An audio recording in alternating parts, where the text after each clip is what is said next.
कबूतर का जोड़ा और शिकारी। पंचतंत्र की कहानी। फ्रेंड्स, पंचतंत्र की कहानी कबूतर का जोड़ा और शिकारी की कहानी। एक मार्मिक कहानी शेयर कर रहे हैं। पंचतंत्र के तंत्र भाग काकोलिकियम से ली गई है। एक क्रूर व्याध के जीवन को बदलने वाली मार्मिक कहानी, जिसमें एक कबूतर और कबूतरी का निस्वार्थ प्रेम और बलिदान उसे जीव हत्या छोड़कर करुणा और अहिंसा के मार्ग पर ले जाता है। पढ़ें, कैसे प्रेम और कर्तव्य की शक्ति एक कठोर हृदय को द्रवित करती है।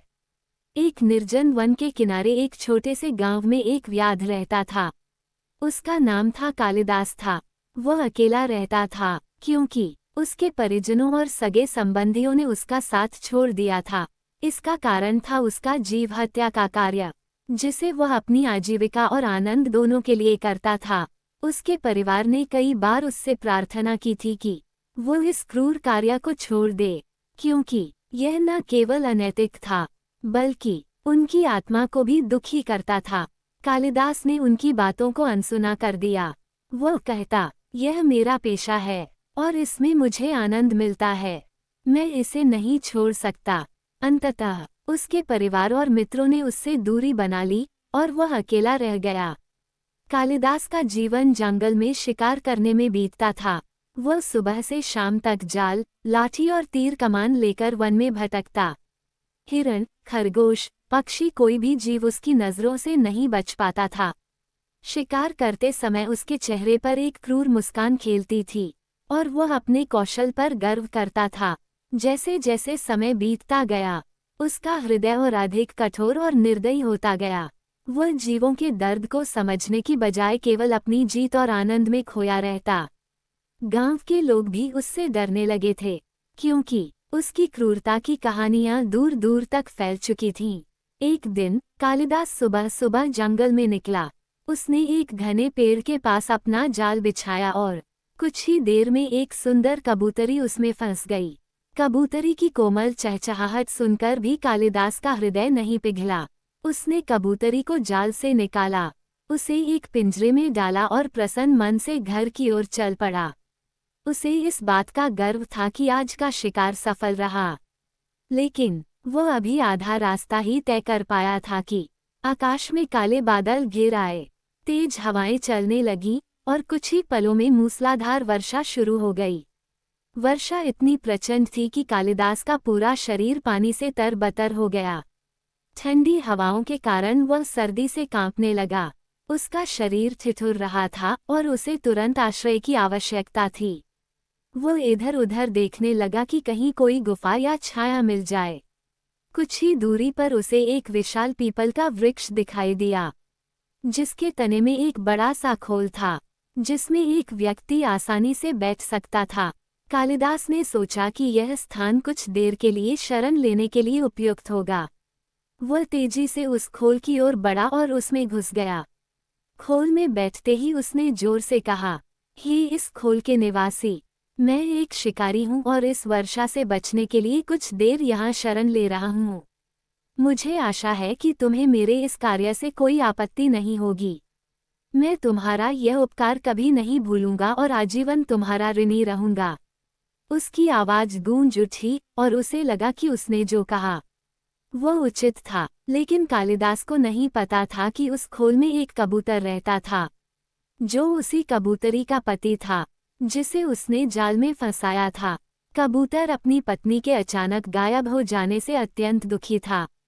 वह खोल में बैठकर विलाप कर रहा था। अपनी प्रिय कबूतरी को याद करते हुए उसकी आंखों से आंसू बह रहे थे। कबूतरी, जो अब भी पिंजरे में बंद थी, कबूतरी ने अपने पति की पुकार सुनी। उसका हृदय अपने पति के प्रेम और दुख से भर उठा। वह मन ही मन सोचने लगी, मैं कितनी भाग्यशाली हूँ कि मुझे ऐसा पति मिला, जो मेरे लिए इतना प्रेम और चिंता रखता है।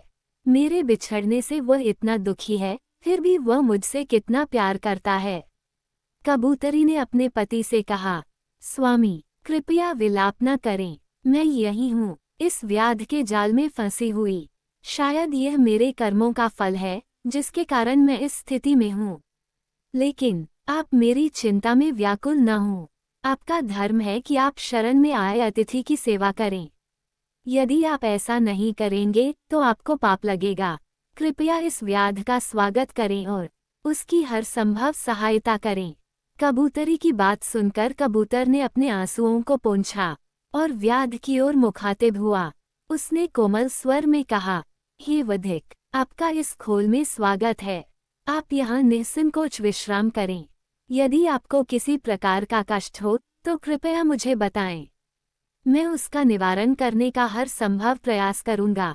कालिदास को कबूतर की इस उदारता पर आश्चर्य हुआ, क्योंकि वह स्वयं कभी किसी के प्रति दयालु नहीं रहा था।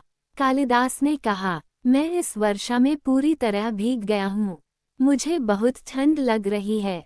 यदि तुम मेरे लिए कुछ ताप की व्यवस्था कर सको तो मैं तुम्हारा बहुत आभारी रहूंगा। कबूतर ने तुरंत बाहर निकलकर आसपास से सूखी लकड़ियां इकट्ठी कीं। उसने अपने नन्हे पंखों से लकड़ियों को खोल के पास लाया और आग जलाने का प्रयास किया। वर्षा के कारण ये कार्य आसान नहीं था, पर कबूतर ने हार नहीं मानी। आखिरकार आग जल उठी और कालिदास ने उसकी गर्मी से राहत महसूस की। उसकी ठंड धीरे धीरे कम होने लगी। आग जलने के बाद कबूतर ने सोचा कि अतिथि निश्चित रूप से भूखा होगा। उसने अपने मन में विचार किया कि उसे भोजन की व्यवस्था करनी चाहिए, लेकिन उस समय उसके पास अन्न का एक दाना भी नहीं था। वह परेशान हो उठा और सोचने लगा, मैं अपने अतिथि को भूखा कैसे रहने दूं? यह मेरे धर्म के विरुद्ध है। उसने चारों ओर देखा, पर उसे कुछ भी खाने योग्य नहीं मिला। अंत में उसने एक कठोर निर्णय लिया। उसने सोचा, मेरी प्रिय कबूतरी मेरे साथ नहीं है। उसके बिना मेरा जीवन व्यर्थ है। यदि मैं अपने शरीर को इस अतिथि के भोजन के लिए समर्पित कर दूं तो मेरा जीवन सार्थक हो जाएगा। ये सोचकर कबूतर बिना किसी हिचकिचाहट के जलती आग में कूद गया। उसका छोटा सा शरीर आग की लपटों में समा गया। ये दृश्य देख कालिदास स्तब्ध रह गया। उसका हृदय द्रवित हो उठा और उसे अपने किए पर गहरी आत्मग्लानि हुई। वह स्वयं को धिक्कारने लगा, मैंने कितना बड़ा पाप किया।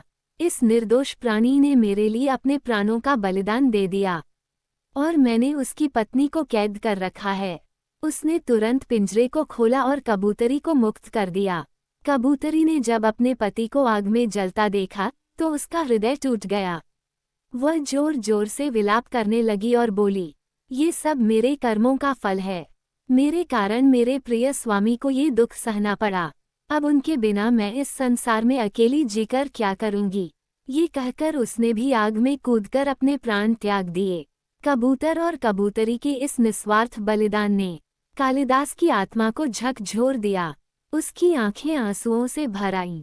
उसने पहली बार अपने कार्यों पर गहराई से विचार किया और महसूस किया कि उसका जीवन हिंसा और क्रूरता से भरा हुआ था। उसी क्षण उसने प्रण लिया, आज से मैं जीव हत्या छोड़ दूंगा। मैं अपने जीवन को करुणा और अहिंसा के मार्ग पर ले जाऊंगा। उसने अपना जाल, लाठी और तीर कमान आग में डाल दिए और जंगल छोड़कर एक नया जीवन शुरू करने का संकल्प लिया। इस तरह कबूतर और कबूतरी के बलिदान ने एक क्रूर शिकारी के हृदय को बदल दिया। ये कहानी हमें सिखाती है कि प्रेम, करुणा और निस्वार्थ सेवा की शक्ति किसी भी हृदय को पिघला सकती है और उसे सही मार्ग पर ला सकती है। सीख, इस कहानी की सीख यह है कि प्रेम, करुणा और आत्मा बलिदान की भावना मनुष्य के हृदय को बदल सकती है। कबूतर और कबूतरी के त्याग और अतिथि सत्कार के प्रति उनके कर्तव्यनिष्ठा ने क्रूर व्याध के मन में पश्चाताप और करुणा जागृत की, जिससे उसने जीव हत्या जैसे पापपूर्ण कार्य को त्यागने का निर्णय लिया। ये दर्शाता है कि दूसरों के प्रति निस्वार्थ सेवा और प्रेम न केवल नैतिकता का मार्ग दिखाता है, बल्कि दूसरों को भी सही राह पर ला सकता है। साथ ही ये कहानी कर्मों के फल और पश्चाताप की शक्ति को भी रेखांकित करती है।